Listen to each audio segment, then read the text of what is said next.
Hi guys! Ayan, gumagawa ako ngayon ng ube halaya. So, naka-1 kalahating oras na ako sa paghahalo nito guys, mula nung kumulo ang aking ube halaya. So, napakatagal lutuin. Since nga 2 kilo itong aking ube halaya, ay panigurado, aabutin to ng 3 oras.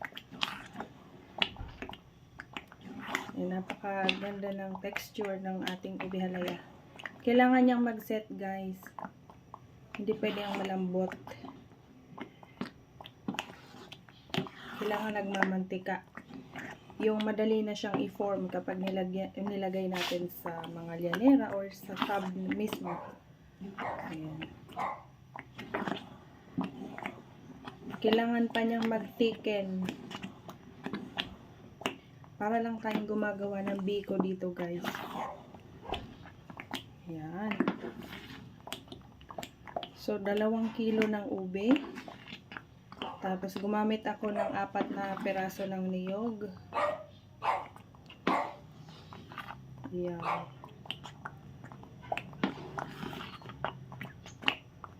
Ayan, ang ganda. Tapos, ang ginamit ko naman dito na sugar is brown sugar. 2 cups.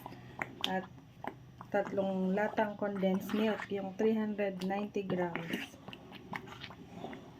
Tapos, 3 teaspoons of salt. Naglagay din ako dito ng salt. At ng margarine. Ayan.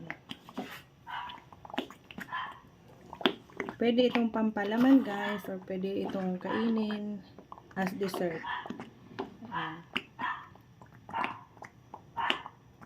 Ito talaga ay pambenta ko at iaalo ko na lang to once na naibalot ko na. Meron na akong isang customer nito guys. Ayan. Hindi ko pa naman pinupost kasi hindi pa naluto. Gusto ko maluto ko muna siya para maipakita natin at ma-display rin sa aking page. Ayan.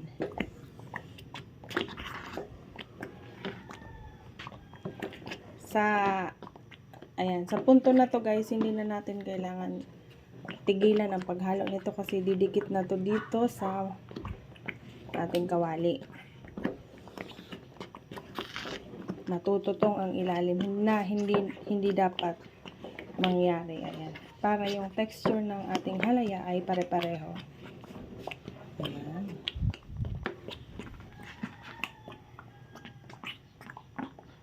Kulang pa to. Abutin ako nito na 3 oras talaga. Ang tagal. I-update ko na lang kayo guys kung ilang oras ko natapos to.